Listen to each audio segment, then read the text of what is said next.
Θεέ, άνθρωποι, διακόπτω το πρόγραμμά σας για να σας μεταδώσω την είδηση. Είναι έκτακτη. Αν κλονιστείτε, δεν φταίω εγώ. Είμαι βραβευμένη παρουσιάστρια ειδήσεων και πολεμική ανταποκρίτρια που έχει φάει στο κεφάλι βόμβες πολλές. Στα γραφεία των TV Awards έχουν πλακέτα που γράφει το όνομά μου καλλιγραφικά. Τώρα όμως θα σας κάνω τρελή καλλιγραφία, αφού αυτό που έχω να σας πω δεν μπορεί να μείνει πλέον μυστικό.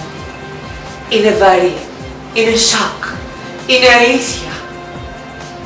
Γιατί σας λέω πάντα την αλήθεια. Εσείς, τι θα κάνετε? Τίποτα. Αυτό είναι το χειρότερο. Πως δεν μπορούμε πλέον να κάνουμε τίποτα. Στην αρχή μου είπαν, Πέννη, τελείωσε το ημερολόγιο τον Μάιο. Κι εγώ απάντησα η αφιλής.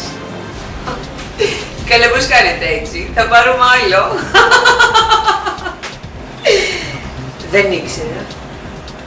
Και όταν ρώτησα μου είπαν πως ο κόσμος καταραίει. Τελικά το Hollywood είχε δίκιο. Το 2012 έφτασε. Εμπρός βήμα ταχύ να πέσουμε στην κόλαση. Αν και θα ήθελα να πάω μια βόλτα στην εξοχή. Δείτε ομορφιά. Δείτε ταλέντο. Είναι η τελευταία σας ευκαιρία να αποτυπώσετε αυτή την εικόνα δροσιάς και να την πάρετε μαζί σας στον τάφο. Κοιτάξτε με. Είμαι η τελευταία σας εικόνα. Η πιο ωραία σας ανάμνηση. Το πιο λαχταριστό κομμάτι της τελειωμένης σας ζωής.